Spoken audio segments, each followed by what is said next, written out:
broadcasting to Europe, the Middle East, and Africa. Coming to you live from Google EMEA HQ, celebrating what amazing looks like. This is Partner Summit on Air. Good to see you. I'm Nihala, and to my live studio audience, look at these wonderful people.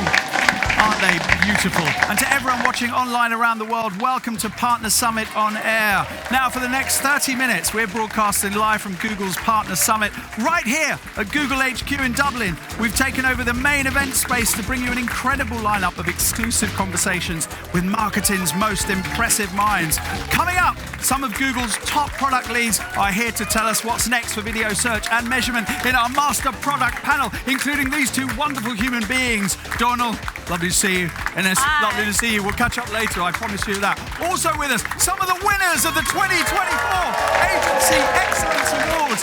And the awards host, Luca Senatore, will share what it takes to take home a trophy. Can't wait to hear more from that, Luca. Really got to look at this swagger. I mean, outrageous. And they've literally just finished speaking on the main stage. Diversity champions Sinead Burke and Debbie Tembo will join us later to tell us why embracing inclusivity can be so influential for your business. Plus, he was the former chairman of two of the largest marketing transformation agencies in the world. Rishad Tabakawala will be sharing his future predictions to the industry. All that and so much more on today's Partner Summit on Air. Now, Tiernan, come here. Tiernan on camera too. First up, this year marks a decade since Google's annual and only agency landmark event in EMEA was established. Now, the Partner Summit event kicks off yesterday with some fascinating keynotes on everything from harnessing the power of video to the latest on the AI journey. There was so much to love and learn that we couldn't let you miss out. So we sent our cameras along to capture and recap the day's best bits. This is what we're cleverly naming the Summit Sum Up.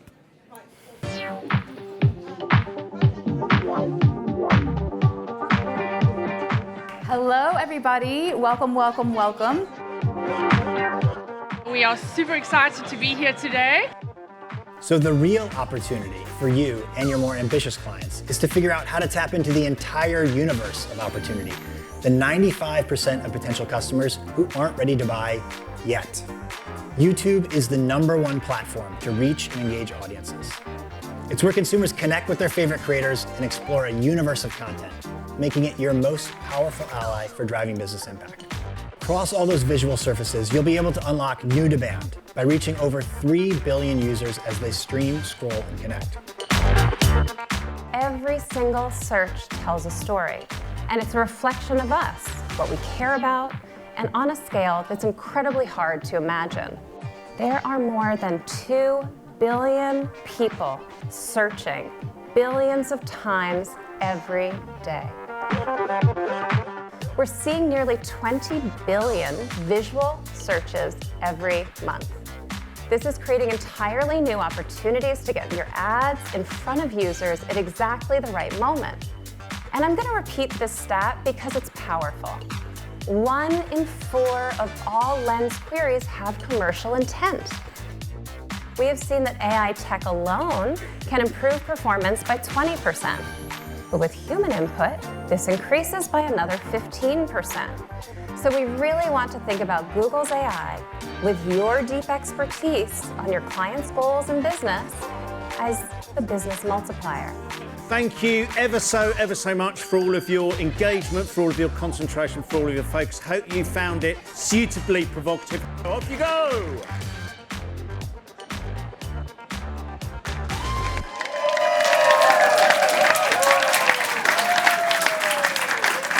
I'm joined now by our master product panel, made up of some of Google's greatest minds to dissect and digest some of the topics we just heard about. Now, Donald, Ines, and Suzanne, welcome to all three of you. Round of applause, please. Greatest minds. Hopefully some of that will rub off on me, it has to be said. Donald, I'll start with you. Yesterday, Rachel Orth-Melgard, Director of Google Search Ads, gave a fascinating keynote. The question, though, is, look, she mentioned some huge numbers. The key, though, is tell us what they were And also, most importantly, what do they mean? Super.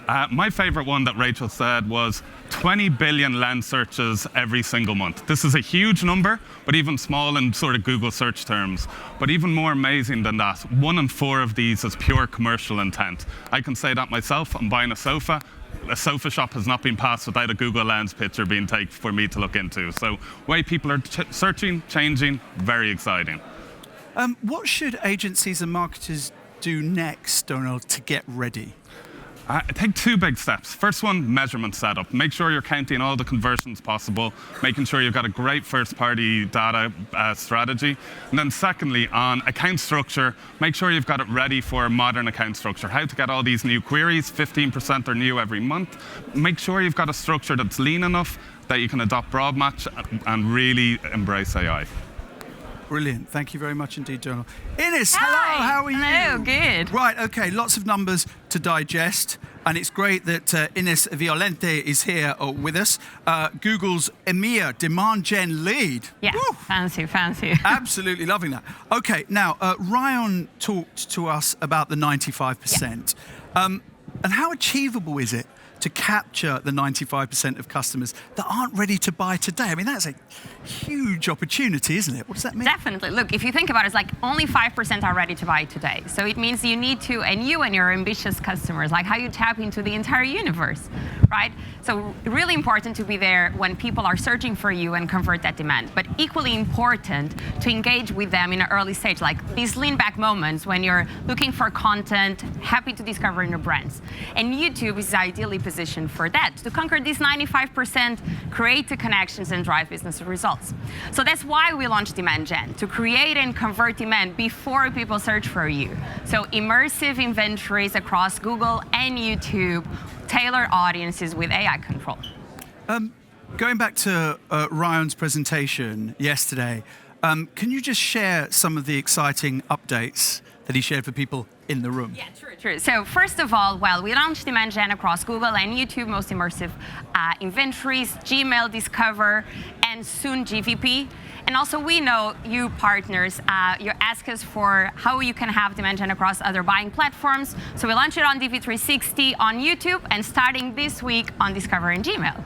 So really exciting news. Super exciting news. Suzanne, wow, they've been working you. Really been working you. Back and forth. Thank you for joining us, by the way, a rush from the main stage.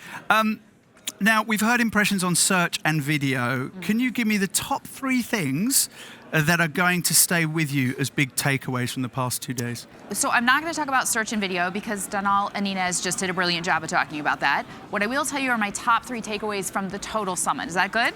Absolutely. You're the boss. Okay. So it's still all about the people. That's my first takeaway. Nothing has changed there. It's about managing partnerships and relationships internally and externally. It's about making sure you have partners and customers that want to go with you where you're going. So to me, that's the first one. Second one is AI as a collaborator.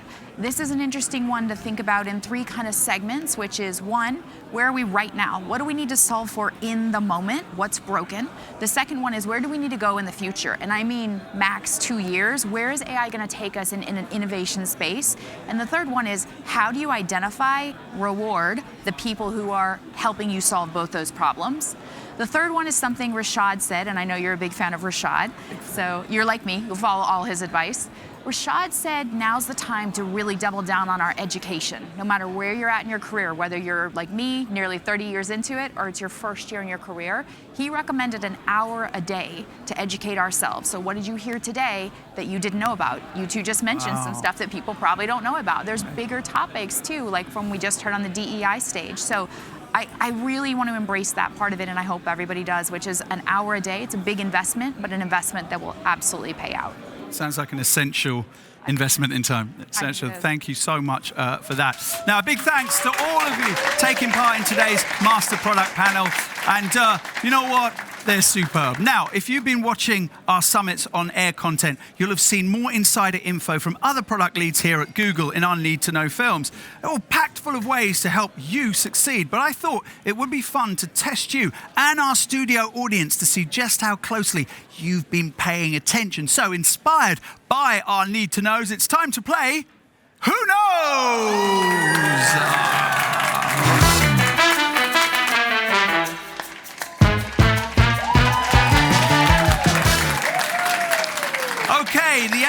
game. It is simple. I'm going to ask a series of questions about some of the topics we showcased in our Need to Know films. All you need to do is shout out whether you think the answer is higher or lower, and you don't have to do it like that.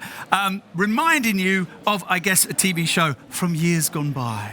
I've roped in some of our lovely audience for this one. They're each holding a card with a number on the other side. So let us get started. Let's go. Yes. Now let's get our first number on the board by answering our first question. Okay, everybody here, let us test your knowledge. What percentage of Google searches are new every single day? I'll need the answer for this as it's our first card. What do you think it is? What is it? What is it? What is it? Is it right? Okay, everyone seems to be going. There's a lot. It's all right. Okay. Okay. 10%. I heard from someone with a really loud voice over there. Okay, let's see if you're correct. Please flip the card. It is 15%. 15%. And now we get into higher or lower territory. So, 15% of Google searches are new every single day. So, onto the apps. Sticking with percentages, customers using apps buy how much more frequently than non-app users? What do we think? Is it higher or lower? Is it higher or lower? Is it higher? Is it higher? Is it higher or lower? Is it higher or lower? Okay. I think we're going to go with higher. Reveal. It is higher. A biscuit for everyone who said it's higher. It is 59% of customers using apps buy more frequently than non-app users. Right, question 3. Anyone an expert on agile budgeting? Okay, the silence says it all, ladies and gentlemen. This is going to be interesting. How much more likely are customers who have enabled agile budgeting across campaigns to report stronger performance than industry competitors? What do we think? Is it higher or lower? Is it higher or lower? You can join in too. Is it higher? Is it higher? Lower? Is it higher or lower? Okay, all right, we're going to go with lower. Reveal, is it higher? It is lower. A shock to everybody who's an expert in agile. Just being agile. The answer is 25%. Customers who have enabled agile budgeting across campaigns are 25% more likely to report stronger performance than industry competitors. Moving on. How much performance increase do advertisers who adopt Performance Max see on average? This is important. What do we think? 25% there. Thank you very much indeed, Sue. You're doing a fantastic job of that. Is it higher or lower, everybody? Higher or lower? Bits of laughter over here. I had no idea the comedy value of saying higher or lower. Okay, we're going. Is it going to be higher or lower? We're going to go higher. What is it, sir? It is higher! It is higher! It is higher! 27%. Advertisers who adopt Performance Max see a 27% average increase in performance. Men lie, women lie, numbers don't lie. And finally, brands that accurately collect, connect, and activate their first-party data can see up to what percentage increase of improvement in their performance. What do we think? Higher or lower? Let's go! Let's go! Come on! Higher or lower? Come on, let's go! Okay. Let's see. Higher. Flip the round cardboard thing. I mean, the answer is up to 100%. This is important. Listen, if you accurately collect, connect, and activate your first-party data, you could see up to 100% increase of improvement in your performance. Wow, that was fun. Suzanne, how do you think they all did here? Amazing. Yeah, it was amazing. It was amazing. Thank you. It was. Whew, I need to lie down. Thanks for playing, everyone. That was our Need to Know inspired quiz. Who knows?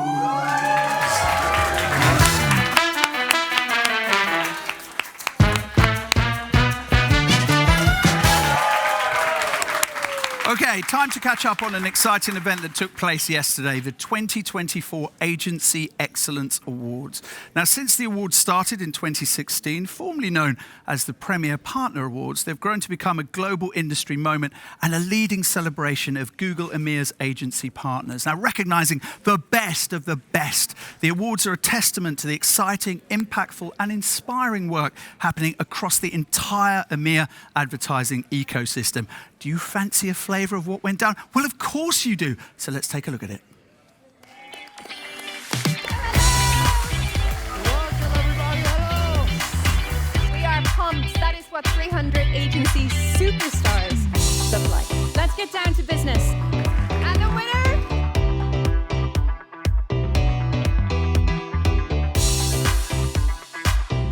This award came off the back of like 199 different tests that we did.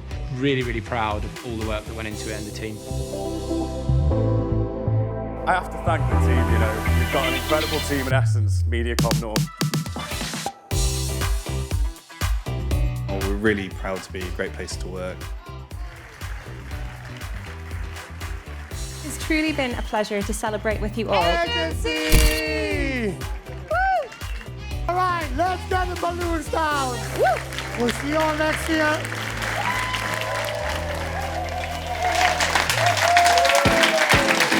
Fantastic! I'm joined now by some of this year's winners. Look at the winners! Yes! Plus the awards host, Luca Senatore, everybody! Come on.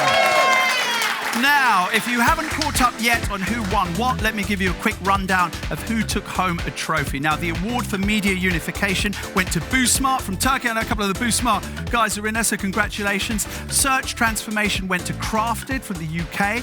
Online sales, that was AdSmurai from Spain. Brilliant. Creative coverage went to Brain Labs from the UK. Lead generation was another UK agency, Essence MediaCom North. BooSmart from Turkey took home a second award for app growth, so well done to BooSmart. The 7th award for measurement solution went to Precis Digital from Sweden. International growth, stayed in Scandinavia, was S360 from Denmark. And finally, workplace excellence went to Impression from the UK. That's so good.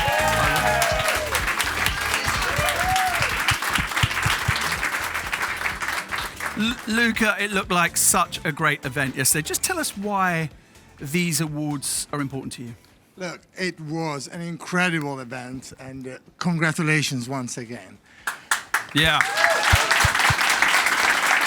Look, I spent half of my life in agency. The first part, perhaps, by chance, the second by choice.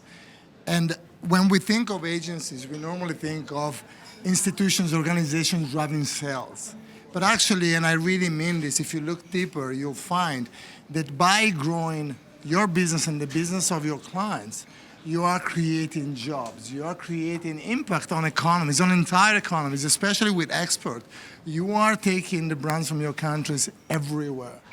The impact is insanely important, and for us to be part of that, it's an honor and a responsibility. I truly believe, for however cheesy it might sound, you are changing the world. Love that. Love that. Love that. I just see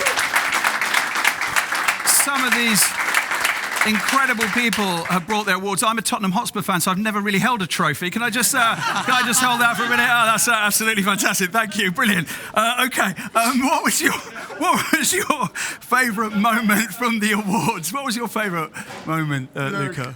I think I need a minute. And I don't even watch football. Okay. So I think there were an incredible amount of highlights. The team, you guys, everybody made it special.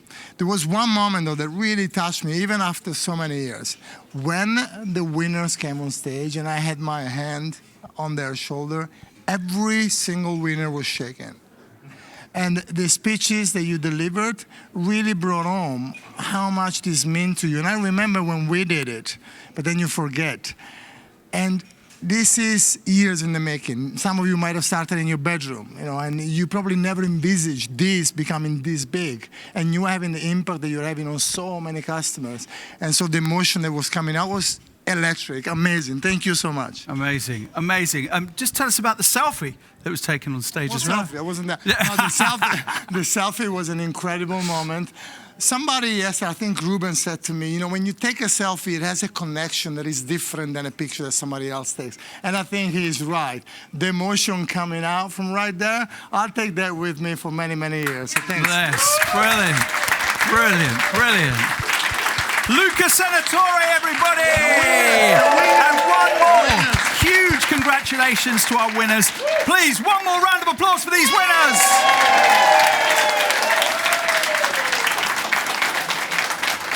Okay, now our next guest has been causing quite the stir here in Dublin. Rishad Tabakawala has spent the last 4 decades at the forefront of the digital agency scene. He led the digital transformation of the world-renowned agency Publicis, and his voice has become a vital force in digital innovation and strategic insight. So we thought we'd make the most of his trip here and sent Google's very own Managing Director of CEE, Suzanne Klassen, to sit down with him backstage.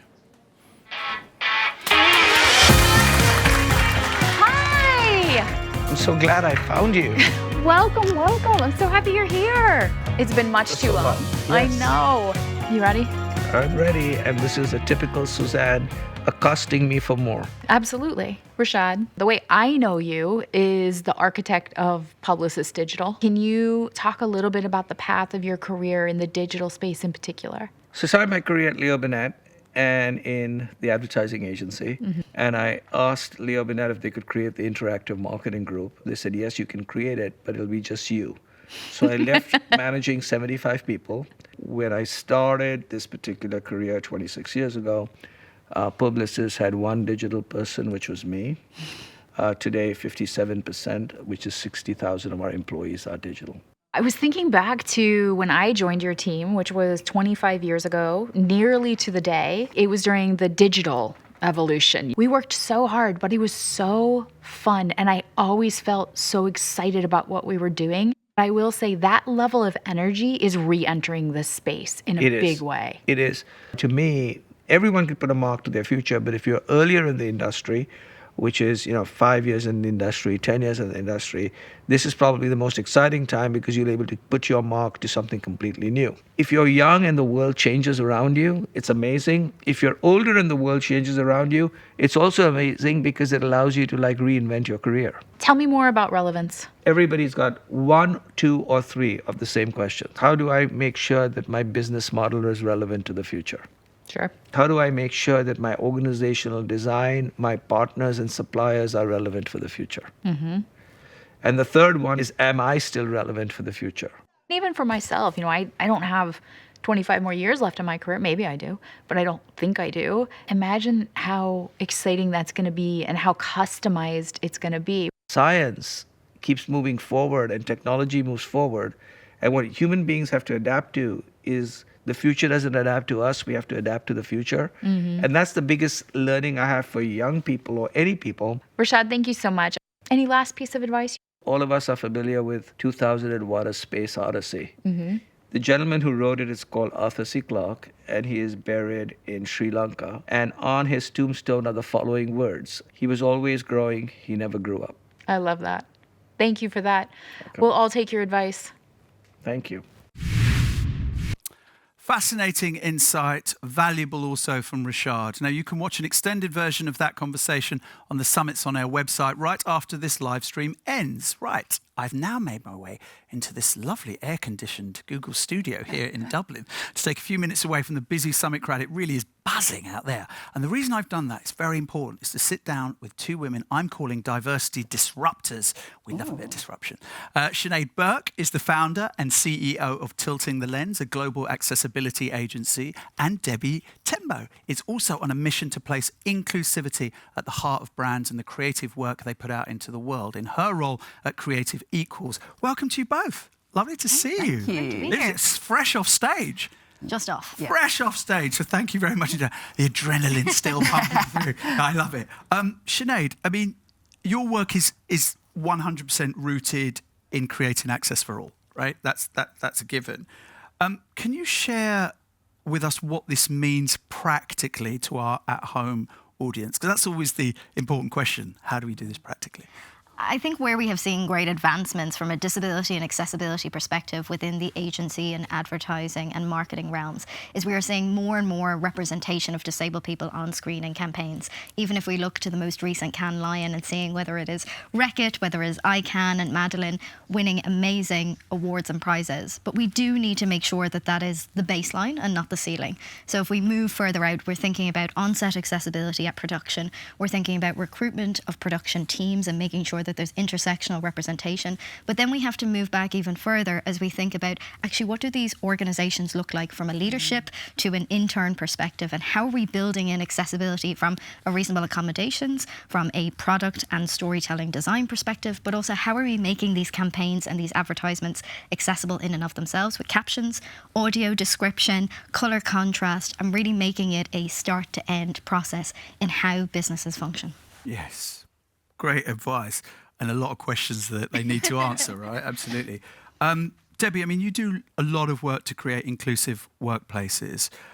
Why is this so important to you? Oh, I think, you know, I'm from South Africa, so with our history, diversity, equity and inclusion is very personal. And I bring that sort of lived experience to the work. But I think that everyone deserves to work in workplaces where they feel a sense of belonging, where they can choose to bring their whole selves to work or not, because sometimes it doesn't work for everyone. But I think to be able to meaningfully engage in your work and to contribute and to have not just a seat at the table, but also a voice at the table is incredibly important. And we know that businesses with diversity and with diverse workforces are more innovative. And at the end of the day, inclusion does equal income. It does impact the bottom line. And it's really just a no-brainer not to have an inclusive workplace. That's so important for people to understand this. This isn't altruism. It's not. It's really important for the success of the business. Sinead, when it comes to diversity and inclusion, how do you think agencies are faring in 2024? We're not far away from the end of this year, after all. I think we can look to agency outputs and be able to talk very meaningfully about success from representation of disabled people and accessibility. But I want to mention just a couple of experiences that I had at Cannes Lion this year quietly. Well, interestingly, Cannes Lion, one of the great symbols of this industry, takes place in a space where it is a flight of stairs up to it in terms of its symbolism of success and access. And it invokes the question of who gets to be in that room. But I think the second piece is I must have had almost 15 people approach me quietly at Cannes Lion and say, I've just been told I have ADHD. I haven't told anybody else. I don't know how I'm going to continue to strive in this industry now that I know that I'm disabled. And we are seeing, as we talk to on stage, 70% of people with disabilities are acquiring their disability. So we again need to move the focus from on-screen talent to realizing and recognizing that disabled people are in our organizations, and many of them are code switching between non-disabled and disabled. So how are those cultures in those organizations set up for people to succeed? Yes, create an inclusive space for people to feel free to be who they are. Debbie, do you think there are still misconceptions around what people think true kind of diversity and inclusion is? Yes and no. Okay. And I don't ever want to discredit people who really don't get it and genuinely don't, but I also think it's a choice. So I think in the current climate that we're in right now, a lot of people and a lot of businesses are choosing to deprioritize it behind the misconception. So I think that it's a choice about whether you want this to be on the agenda or not.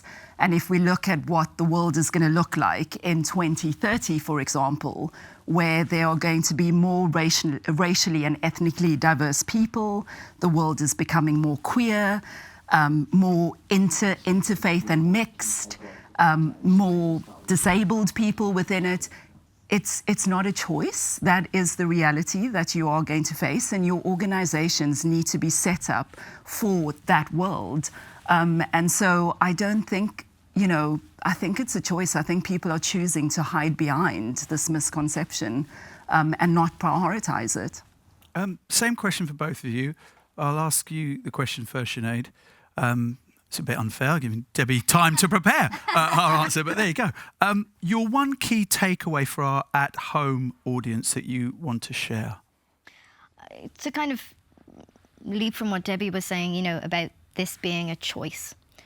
I think what we're going to see over the next 5 to 10 years, particularly in this region of EMEA, is it becoming less of a choice. And what I mean by that is there is new legislation coming down the tracks in 2025 and in 2026, both the European Accessibility Act and the Corporate Social Responsibility Directive, which will do two things. It will mandate in each EU member state differently how accessibility needs to take shape from a digital perspective, a built environment perspective, but also how important demographic measurement within every organisation is going to become from a disability, race and gender perspective. But what that means for this industry is not just about collecting data, but that what we will see is brands prioritising suppliers and partners that are able to communicate and report greater representation of society. Because if you're a brand and you're choosing, that is going to be a key metric for why you choose one over the other. So it's not going to be a choice.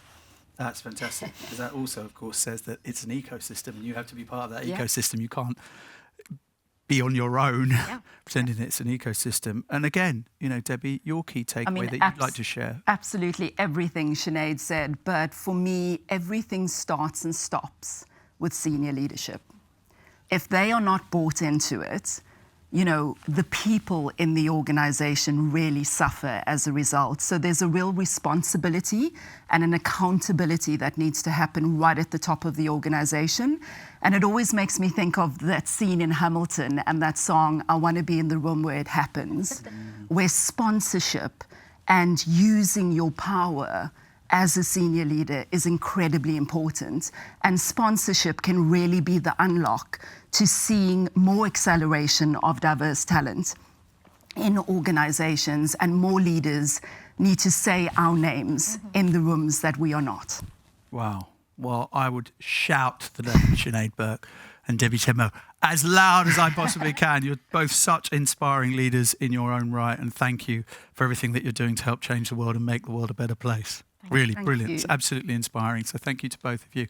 Now, that was, of course, an incredibly valuable discussion. And thank you all for watching and spending your morning with us. It's almost time to let you head back to your overflowing inboxes and draw our season of content to a close. But before then, a reminder that you can still catch up on all the Summits on Air content online wherever and whenever it suits you. We've had so much fun bringing you the latest updates. So here's a recap of what's available, plus some moments during filming that didn't make the original cut, because some people make mistakes, but not me. I didn't make any mistakes.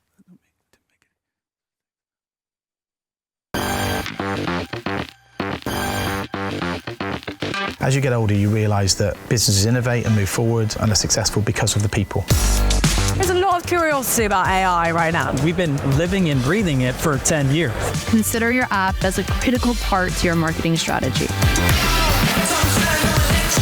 Welcome to Cologne, Germany. I'm here in Dublin. Industry leaders from across the globe have come here to share innovative ideas that will shape the future of marketing technologies. What did you make of the announcement? Oh, I love that. I was sitting first row. All the indicators point to a really bright future for apps. If you can understand your customer, be transparent, you get closer to trust. And trust is a brand superpower. What's your top piece of advice? Having a customer lifecycle strategy to start. Only about a third of marketers are actually applying it. For everyone watching, how can they become central to their company's growth? Hiring amazing people, ideally better than yourself. Predicting consumer demand and intent is like trying to predict the stock market. It's about having assets that genuinely work. 2 out of 3 lead gen journeys start on Google search. Everyone. Oh, I love this. I've always wanted to do it. Yeah. Action! I've got a one-to-one with the big cheese himself. Sorry. Hello, I am Hashim Syed. Did you want to say hello? I think it makes me feel like less nervous almost. Do you want me to talk? From all the way over there? Oh, further back, okay. Is it where I'll be live or when I'll be live? I don't know. Do either work? You are ready to put Google AI to work for you. That was a bit insane. Here is what you need to know. Is that me, maybe? Oh, no.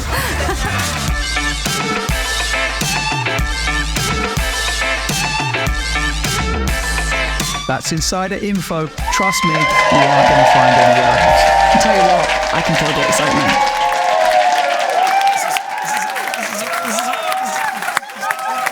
Okay, I love it when things don't always go to plan. Don't forget, you can still create your own playlist on the website and rewatch episodes whenever it suits you. Go on, you know you want to. That's all we've got time for today. Thank you to my brilliant audience. Look at these people. Look at them. They're amazing. And of course, our incredible guests. And thank you again for hanging out with us. We hope you found this useful and we've been able to give you more tools to help you succeed. Keep doing amazing work and I will see you again very soon. Goodbye.